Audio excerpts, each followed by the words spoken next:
able to have a conversation. And fortunately for me and Jason, we've always found common ground and been able to come back on anything. And so I want to just kind of visit this conversation. Well, Sid, can I say something a little bit about that? Because, Yep. you know, where that common ground comes from is it's love and respect. I love you like a brother. You know, I respect you for the man you are. We've spent time together. We broke bread together. I feel the exact same. I feel the same exact way about Christopher. And we have wildly divergent opinions. And I'm sure as soon as I get to know Dr. Vibe, I'm going to love him too. I'm going to start out. I love you now, Dr. Vibe. So if you start out from that perspective, and then you can have any kind of conversation, because I know that I'm having a conversation with somebody that I already love. I'm not coming at somebody. None of you want to hurt me. I don't want to hurt any of you. And so we can have any conversation that floats around the. Are we going to get pissed at each other? I don't get mad. Like, I only have one feeling. It's buried under a mountain of unresolved issues anyway, you know, so you're not going to hurt my feeling. And, you know, and I realize there's no way for us all to have the same perspective. None, no way. And I enjoy when you and I go at each other, Sid. I love it. Yeah. You know, I'm not sure our wives do, but yes. Yeah, they probably don't, because it makes it uncomfortable, right? This is man energy, which totally exists in the, you know. But yeah, we always come back, and I always learn something, and I think you learn something, and we just come back to center. Yes. And okay, so how do we approach this? I'm going to say we go from this angle first. The post. There was a post made that made a statement, and then I didn't even know about it. For whatever reason, I never saw it on my own. And then Liz saw the post, and she was like, oh, Sid ain't seen this post. I'm not bringing it up. When Sid sees it, he and Jason can talk. So then, and then Chris came to me and said, man, I'm disappointed that I'd have to pull away from Jason right now.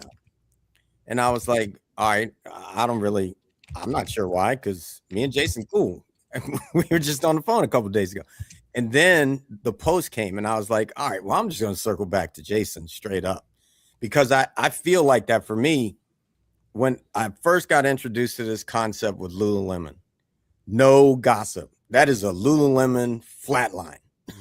And now that doesn't mean that you can't talk about something to someone you need to clear up your heart. But then to keep it from being gossip, you say to that person, all right, you got 24 hours to talk to them, or I have to, or I just became part of the gossip. So for me, I just dive right in. Like, okay, let me talk to Jason, see what's going on with this post. And then we got clear, and we're still here, even though I had to do something for myself. It had nothing to do with Jason, like for myself. And what came of it was, I'm about to sign with a top 5 publisher. I can't allow anything. Like, I don't care which side of the polls it's on. I don't want them to dig into me and say, okay, this contract stops because Sid's on that side of the fence. Nope, I'm neutral. I am Switzerland, and I want this contract to go through. End of story. And on the other side, and I even called the owner. This was way before this. This was when Deepak Chopra got found in the files. I said, hey, if you see me slipping ever, please come to me, because I ain't trying to slip. Come to me, because I'm not, with what we're building on the level of Harry Potter and Star Wars and all that, there's a lot of people want to take you down, and I'm not going to slip. So that's where it came to for me, which then it was simple. All right, Jason, if you ever see me pull away, this is why, not because of you. This is me and you, and we are tight, and we're going to stay that way. And then eventually we'll circle back. I already know this. The world needs us together more than it needs us apart. And so, yeah, Jason, you want to bring up the post or talk about the post, whatever. I don't even know which one you're talking about. I say so much shit. It's like, you know. All right, Chris, you go with it, because I know that you might have it handy. Yeah. It could be any of them, Dr. Vibe. Don't judge me. It says if you are retarded enough to be a communist. I've been told I live in Switzerland, so I'm good. Nice. Okay. If you are retarded enough to be a communist attending a No Kings rally, please delete me as a friend because you are no friend of mine. Yeah. And I Sounds took like that. me. That was that was very disappointing. Jason and I have had conversations. We met in person, and there's been times where he's posted things and I've said, where you posted things, and I've come back in the private message and be like, dude, that's not very cool. It's very divisive. And I respect people's ability and opportunity to post what they feel and what they think. And this came at a time where I had some other people. I have lots of people on both sides of all different conversations. I'm one of those people. But I saw that. And even though I didn't go to the No Kings rally, my wife did. And I thought the use of retarded and communist, and then the invitation, you're no friend of mine, that really hurt. And that really kind of just said, you know what, do I really need these people in my life? I love Jason. You know, he does a lot of great things in the world, but at the same time, I'm allowing myself to be negatively impacted because of my emotions and because I care about people and because my central message is unity and love and not being a dick about how we present our feelings and our emotions and our opportunities to express our feelings. And so I just simply said, okay, well, my wife went to the No Kings rally. She's very, very passionate about it.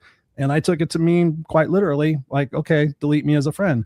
And that's what I did. And that was based on that I wasn't intending to bringing that up, but it was because Tony got so impassioned and he said something to the effect of, you are sheep and idiots for breaking relationships about politics, the stupidest people alive. By the way, I'll say it here loud and proud. And that's what initiated. It wasn't me bringing you up, Jason. It was the fact that Tony, like, again, stepped in it and said, all you people are stupidest people alive. And that's when I stopped and I said, oh, really? I said, you're calling me stupid? Really? Okay. Because I just had this conversation. I did it with a couple other friends, and those friends I reach out to and I say, hey, can we be more united? Can you not be like that? I have a musician friend who I just checked his post the other day. Holy mother of God. Like, he said, all Democrats are terrible people. And it was just like, for me, I don't want that kind of energy in my life anymore. So it's no harm or foul to you, Jason. It's just the fact, do I really want to see that in my feed? And I'll hide people for 30 days and I'll come back and I'll see if they're, they've changed their position or if they say anything differently. And if they don't, you have to sometimes make that decision for yourself, for your own sense of self-preservation, to not allow that in your life. And that's what I did. Yeah, I respect that. I mean, I've wanted to pause my own brain before. So wherever I go, there I am, and I love you, Christopher. And I, if you and your family ever needed anything, I hope I'd be there for you. And it comes to, I think about these things before I say them in a couple of different realms. Here's my process, is that I think back to the 100 million people that got killed in China. I think about the people, family members in Venezuela. I think about what happened during the gulags. Like, again, 3 large books, it's a forensic breakdown of what happened in Russia for the gulags, right? Alexander Solzhenitsyn, and it's the Gulag Archipelago, right? It's a forensic breakdown. And so when I think about, or I see things, because they say history repeats itself. And it's because, in my opinion, and that's all it's ever been, is just my opinion, it's because people refuse to educate themselves. And so when I go through this and I see people being caught up in emotional conversations and being directed exactly how every communist country has ever gone from being free people to a communist, it's the same exact playbook. There's no variation, none whatsoever. And when you dig into Hitler was a socialist. Everybody wants to call him a fascist, but to me, socialism and fascism are like, which way do you want to turn your head? You know what I mean?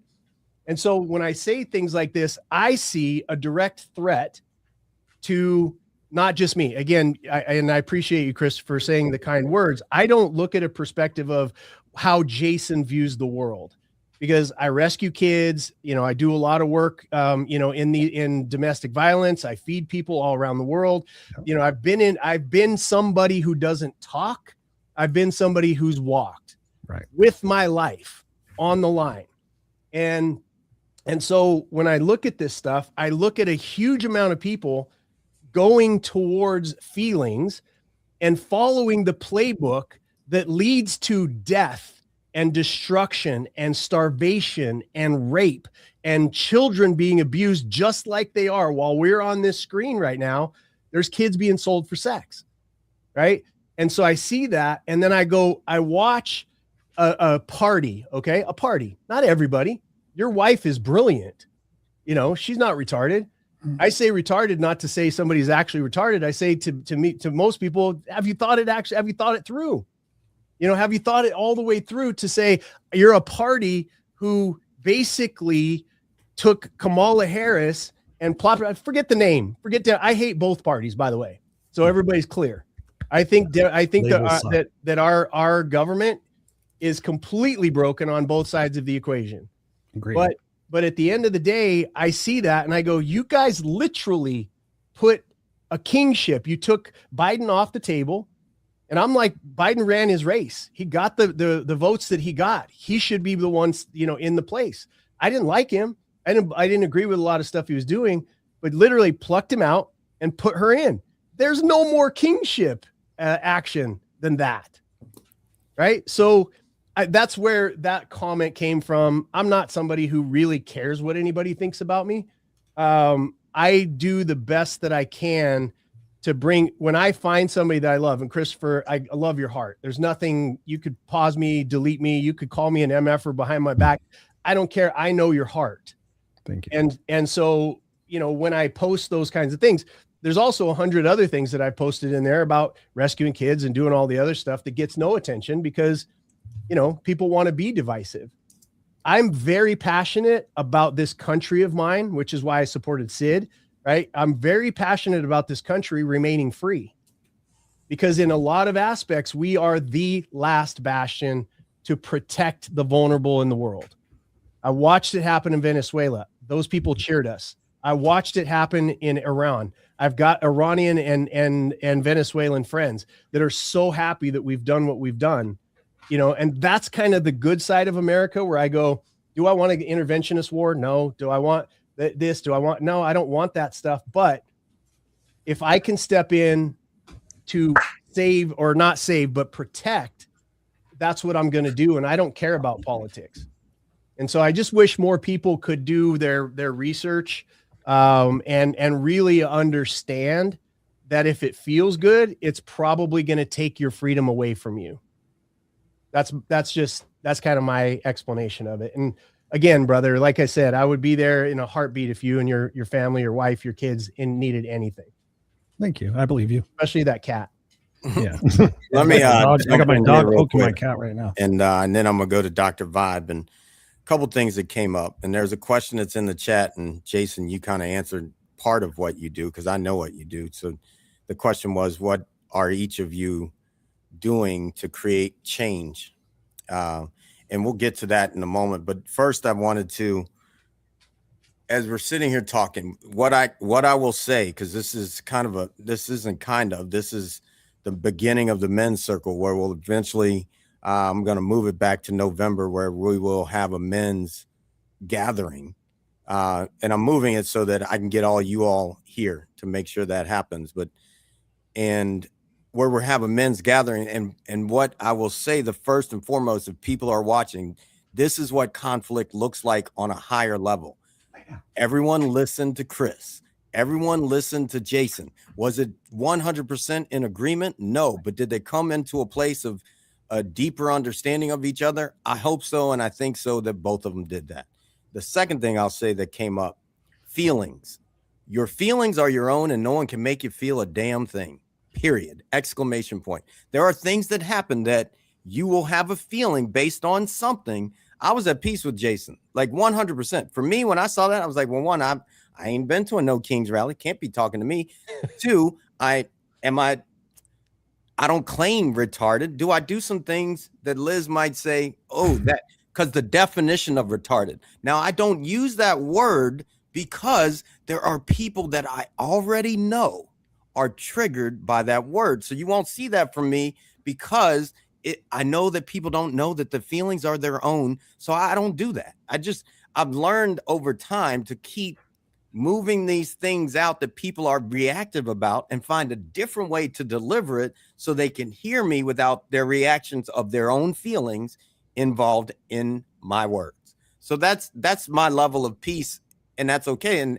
And I would imagine, because I know Jason, in this moment, he may cancel that word unless he's sitting with somebody that he knows can handle that word. And that's okay. We are all here learning, or we wouldn't be here on earth. Mhm. Right. So that's the second thing. Oh, I already hit the third one. It was the word retarded. I used to say it all the time. I'm gonna just tell you, like, I said it all the time until I met someone that was living with someone that we've actually called them and given them a label, and that person thinks that person is that, but they aren't. You are a person first.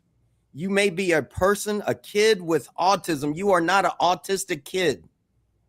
See, that's the difference.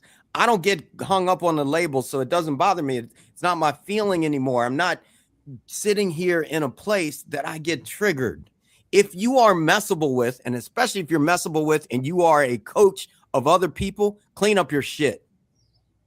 I know I just said shit, and there might be somebody reactive because their kids might be around and all those different things. That's your shit.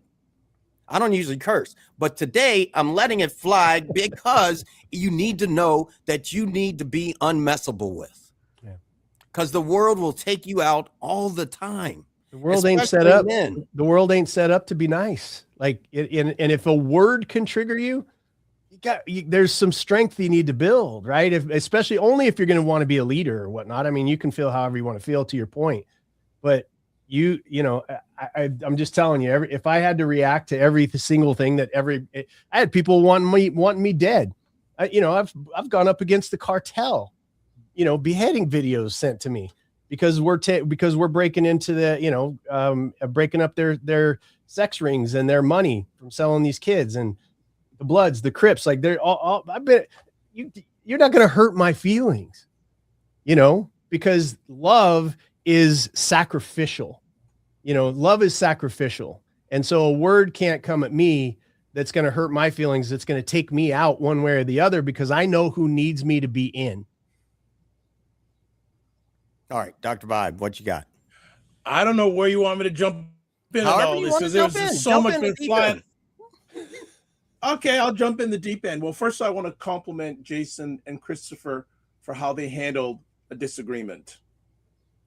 And I think it's a good testimony how men should handle disagreements, because also I think many of us have disagreements with ourselves. How do we handle them? Mm. It all starts with us. How do we handle our own selves in regards to disagreements? And I'll bring up, since we're talking about conflict with grace, I'll bring up a real life example, and I'll keep it as short as I can. I've hosted over 6,000 online shows. About a year ago, there was a group of us, and the gentleman who came on, who I had not seen I'd seen him about a year and a half ago, but 4 or 5 years ago, we were getting ready to set up a business partnership together, and it fell through. But we went our own ways. There was no ill feelings. At least I didn't think there were ill feelings. And I've been to some of events he had over the last 2 years, and he came on this show, and we greeted him, and he said, well, you know what? I was really thinking of not showing up on Dr. Vibe's show today because the last time I encountered him, it just really didn't turn out that well. So this is in real time, right? So I have a choice. I could say, okay, let's have it out right here. Or I just say, you know what? I just moved on. And for me, I was like about the bigger picture, and I reflect on how Jason and Chris handled their conversation. They thought about the bigger picture. Yes, we had a bump in the road, but the bigger picture is we're good for each other. Mm-hmm. We weren't good for each other at that moment, but in the big picture, in the macro picture, we're big. And also handling it with grace too, because we've all had those moments where we've just had that in the heat of the moment reaction, and we live to regret it. And with me, when I have conduct, hey, I'm not perfect. I'm getting a little better each day. I always look at this thing, that when something crazy has happened, I look at three things.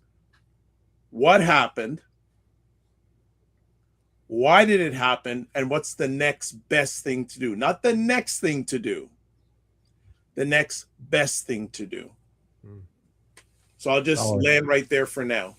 You know, I heard this thing at a meeting, and the guy said, it's not the first thought that gets you in trouble. It's the second one. It's the one, the first thought's like, but it's what you do with that. It's the second thought that, you know, and I got to learn it with Jason. I'll be honest. Like, I got to learn, all right, my first thought often was, screw this orange guy. I'm just going to call him the orange guy. You know who I'm talking about? You know who I'm talking about. And you probably get it on some level. And it wasn't always because literally I wanted to vote for the orange guy. Why? Because I saw his thought of what this, like, and especially being friends with Jason, was like, all right, there's somebody saying, let's stop sex trafficking. And then I started, so the second thought would have been voting for him, for me. But I watched him, and I think we need to get better at this. I watched his character and observed that over and over and over again, and said, I'm voting for myself. To be straight up, like, nope, ain't holding it up for me. Not holding up a big enough mirror that I want to look at all the time. And now I'm glad I did that, because, and I just want to say why I'm glad I did that, because I want everyone to release the files, period. I don't care who's in it. We're back to the files. You missed that part, Jason. Release the files. Release the files. He kept trying to defend, man, and I was like, nah, just release the files. I don't care who had them before. Release them now. Here we go. Here we go. Here we go. I got to make sure I get that in. Whenever somebody comes, hey, release the files. Don't tell me anything. Just release the files. Because if you have your hands on the files and won't let them go, all I can think is A plus B doesn't equal it's clean for you. Period. No matter who it is, or at least your friends. Somehow, those files got a little heaviness on them for a lot of people. Ain't me, because you release the files. I'm like, release the files. I know I ain't in the files. I don't care how you paint it. You can even make up that I'm in the files, and I'll be like, come on, I was over receiving the Peace Award. I wasn't in the files. I'll be somewhere accountable. So yeah, that's just it. Go ahead. Sid, do I have permission to ask everyone a question here? Sure. Well, we have one question on the table, so I think we need to go with that, just because. Okay. All right. I have another one for all of us also. So go for it. So the one about what are we doing? What are you doing today to create change? Let's just go with today, because we all do a million things. What today are you doing to create change? Go for it. Being here and learning with other men to be better. And the learnings I take don't stay in me, they go through me. Love it. Love it. Jason, Chris, either one of you, what's going on? Chris. Today, every day I wake up and I set the intention to use my words and my actions to make this world a better place. And so each day I decide that there are 3 actions that I'm going to take in order to do that, to facilitate that, whether it's doing a social media post, whether it's doing a video, whether it's interacting with somebody live and in person to make them smile or make them think, to be the conduit to help us form more unity, less divisiveness, and to make a difference in my son's life. And for me to continue to learn and grow on this journey, as we've been saying here before.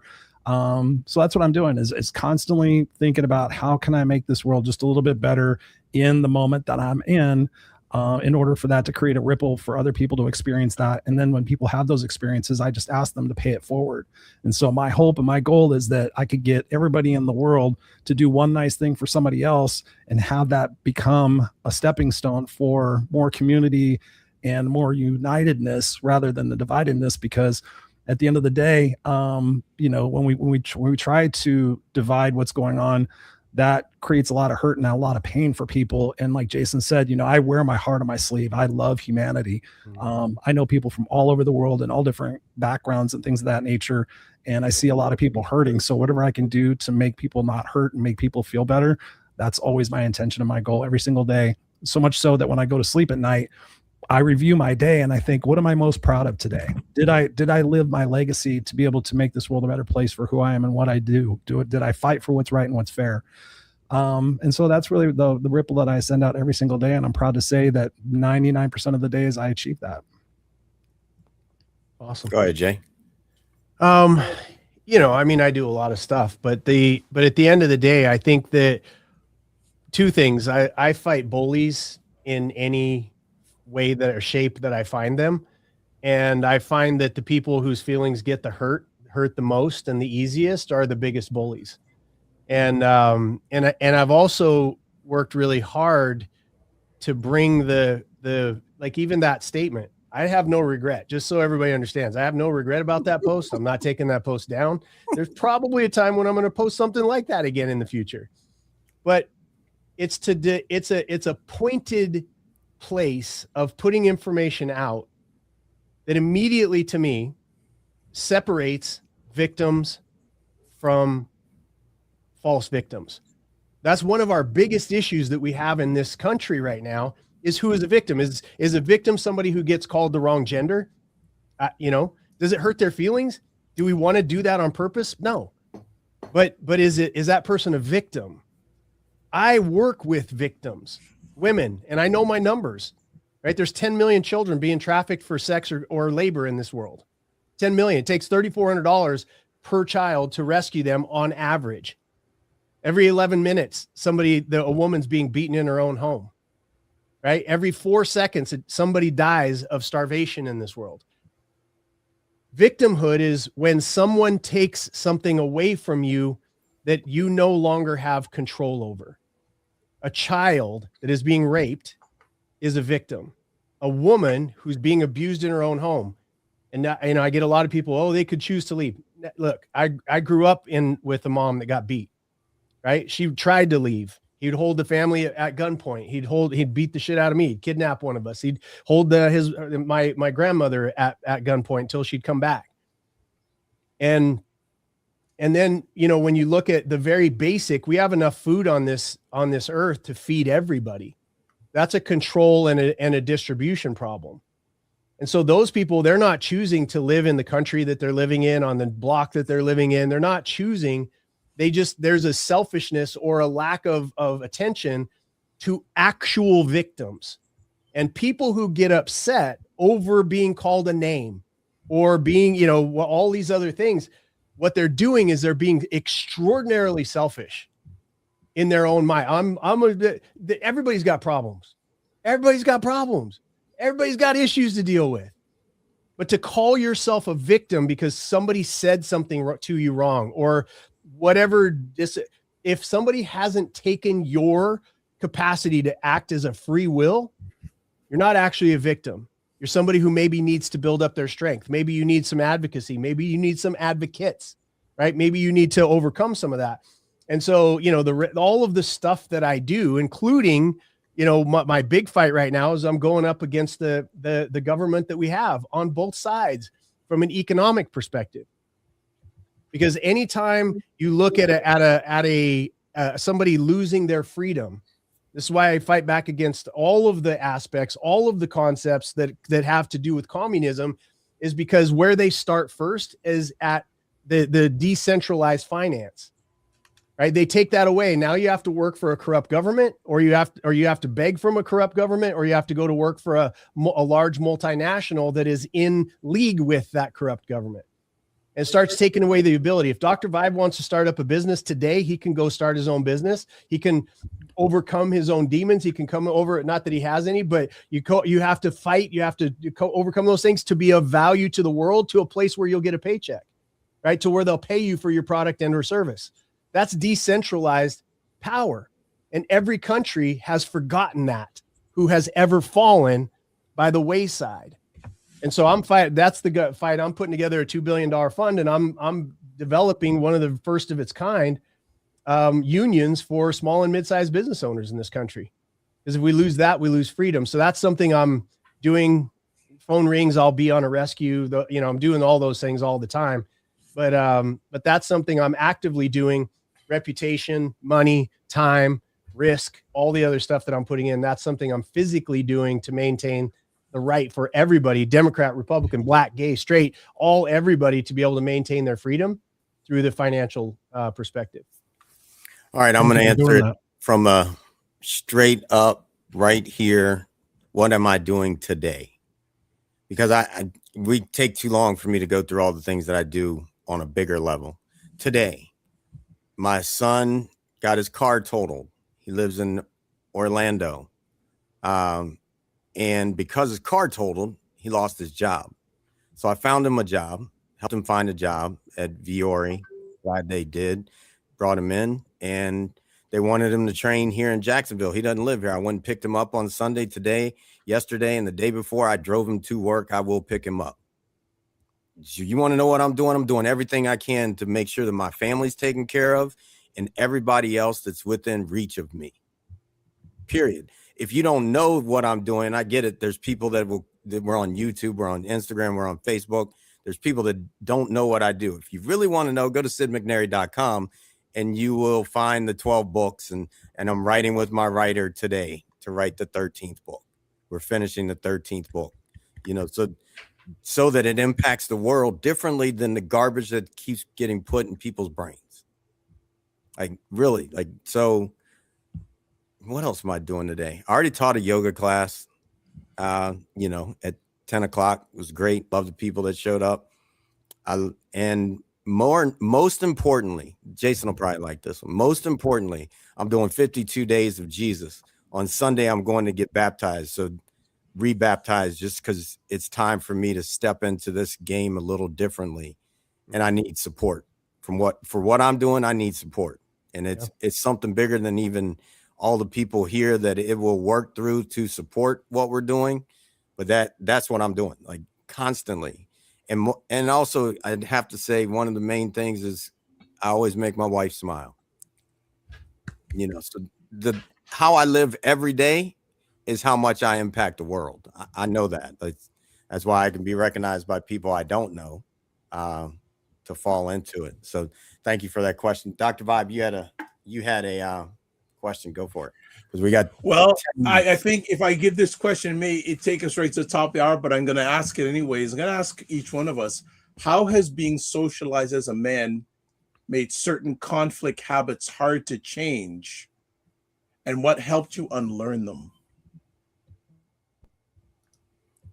I can go first because it just popped in really easy for me. And sure. My mom, I'm not going to get into what I've been told who she is on earth, but my mom went through hell and back. And because my mom is beautiful, sensitive, grace, perfect in every way to me, when I would get sensitive, like my mom, I was told, you're just so soft. So then I became angry, got in a hell of a lot of fights, boxed in college. Athletically, that's what made me at 14 get taken to England to play, because I was physical. Like, it made me, which was great on the field. But then some of those places were that extreme as a man, living up to that man of me, to be the warrior, all right, don't screw with me because I'm coming after you. Like, it's real for me. Like, that's a real thing that birthed the peacemaker, because I began to see that wasn't working after 2 divorces and a couple other relationships. And then wanting to make sure that this one went well, that she could keep smiling every day after we got married, I had to learn to squash that and still have it active. If you come in my house, you ain't making it out. Like, be real with you. But so I still have it, but it was this this learning, and then I had to like right now I'm even working on that even more. I'm working with this guy, they call him the Don in the rap game, but he's also a heavy duty coach from a spiritual level, and we're working on my identities, because there's the ones that sneak up in there that really should be held at bay at certain points in time. Like if I'm cursing someone out for a real good reason, then I don't need to have the puppy show up that wants to be liked. And that's where I appreciate where Jason sits. Like, all right, you're either you can't make everybody happy when you're standing for something bigger in the world. You can't make everybody happy.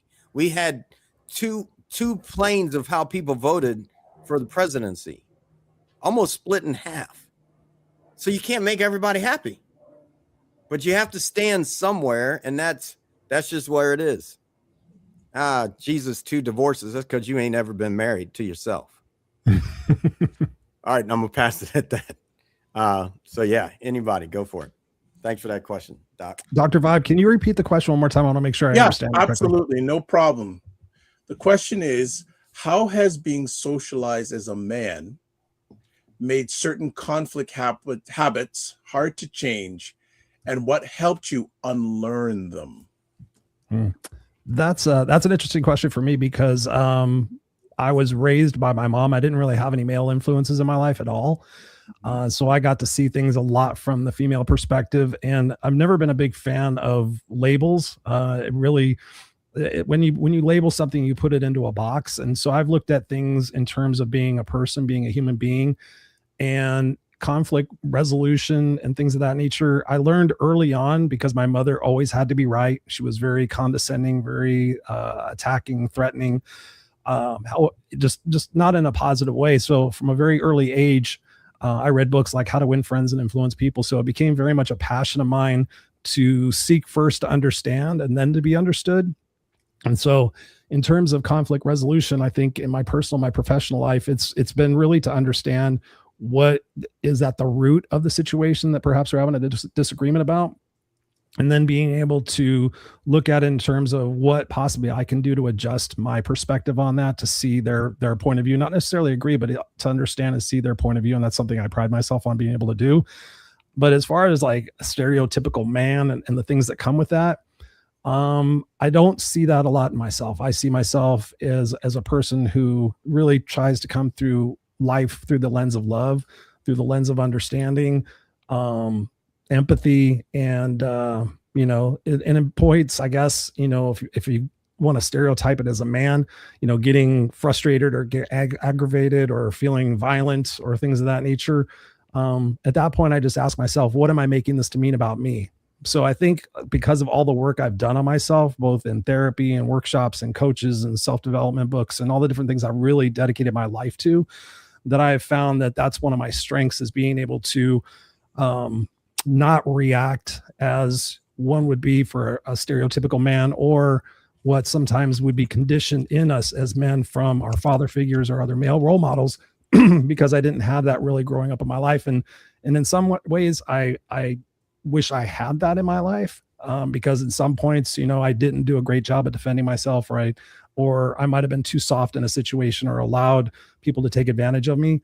But I still look at it as terms of, okay, in each situation, I've learned something about myself, and I've been able to carry that forward, so that now being a dad, having that influence on my son's life, being there and teaching him about, okay, what it means to be a man, but what also it means to be a person, is something that I'm working through and really dedicating myself to show him, okay, here's what men do. We hold the door open for people.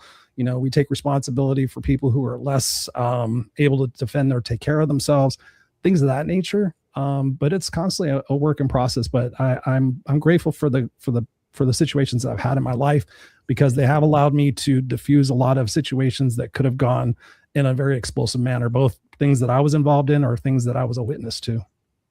I hope that answers that. Yeah. Beautiful. Jason? I'm very interested in what you have to say, actually. Hold on. I asked, and you're going. You go first. Okay. Yeah, I was raised by a guy who was extremely violent. Busted my nose 18, 19 times, and went to prison for attempted murder of me and my mom when I was 17. Like, I was raised by an incredibly violent man. And I would get beat up so bad that I'd get locked in my room while my face was healing. And there's these pictures of me when I'm growing up with my nose on different sides of my face. It's kind of hilarious now if I look back on it. But I look at that like it was the greatest gift that I ever received, because he taught me exactly what I didn't want to be. My grandma, when I get locked in my room, she always made sure that I had a Bible. And I wasn't religious back then. Now I'm very much a believer in Christ and follow that as much as I can. But I read that Bible as a series of stories and not from a religious perspective. And it reiterated, oh, these are good men in the Bible. David, did bad things.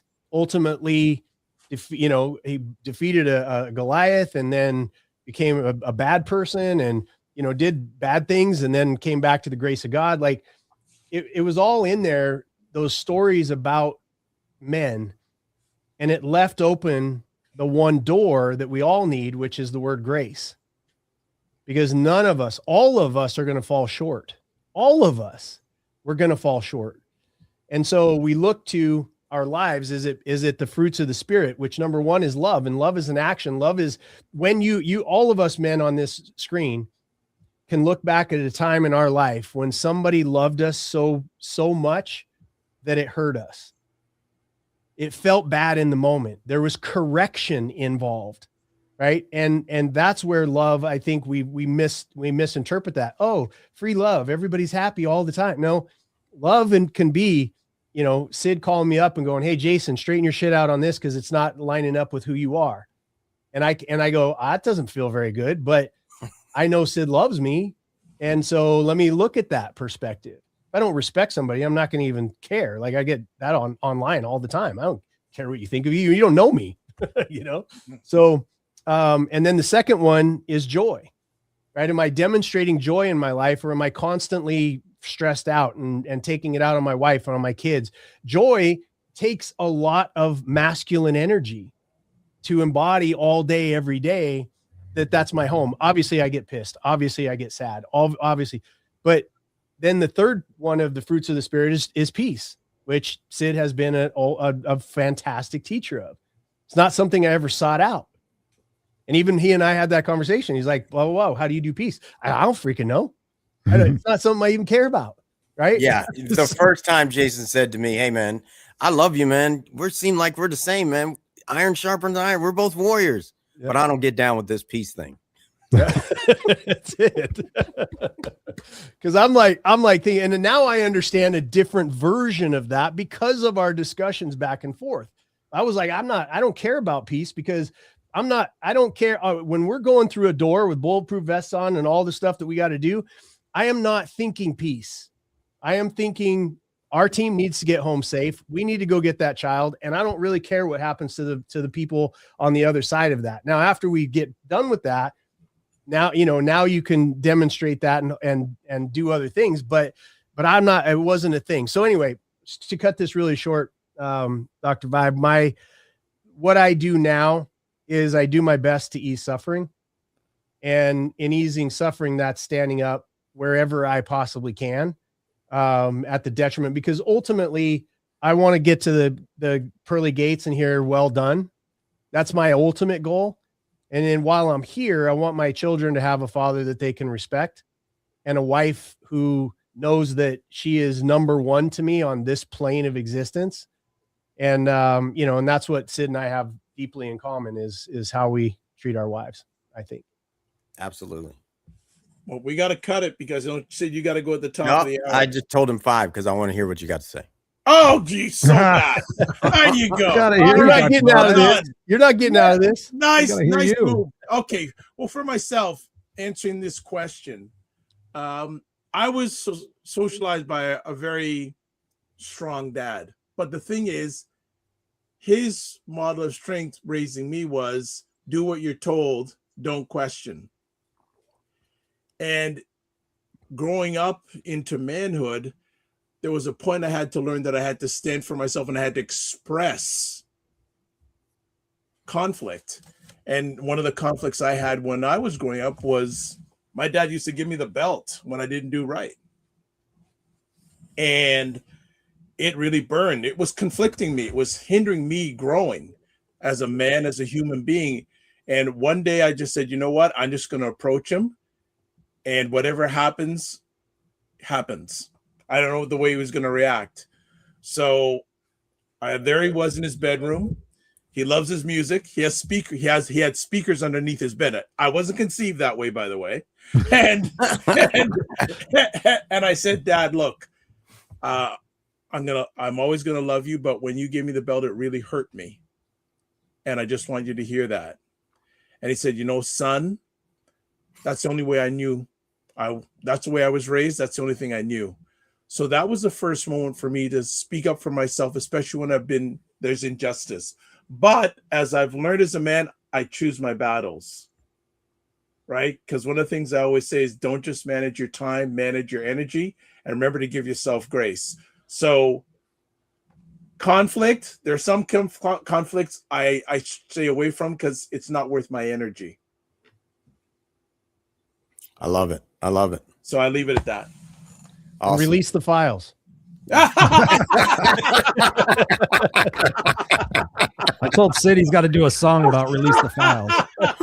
You got to create a song. Absolutely. Oh, Hey, God. fellas, this has been great. And yeah, I mean, to me, the greatest thing is that we should be able to come together, have a conversation that can lead us away from going to war. We're no longer cavemen. Have a conversation, figure it out, and get the leaders out of the way that they still think we got to go to war all the time. Because we're costing ourselves good lives of people that don't need to be costed. That's how I see it. All righty. Thank you all. We look forward to next week. All All right. right. Be well, Much gentlemen. love. Be well. Love you Keep guys. it safe. All right. All right. I've been at peace for so long. It seems like I've been sitting all alone. Would you know when the crew is coming through? They're the ones that will make anew. Gotta go, gotta flow, gotta choose the truth. We the ones that will raise the roof. Let's roll up and throw down. Let's go and feel the sound. Good vibes, one try. Can you feel me now? Be you, be me, be free. Go and take it till we bounce the beat. Take it to the streets, make a move the feet. I can slow it down, look in my eyes now. Just like you two want it fast. Spread them wings and make it last. God was the one to erase the past. Time to bring it forward to see the forecast. Did you hear it? Did you hear it? Lift your dreams and fill the glass. Did you hear it? Did you hear it? Lift your dreams and fill the glass. That was God's broadcast. That was God's broadcast. Time to embrace the peace. Time to embrace the peace. Time to embrace the peace.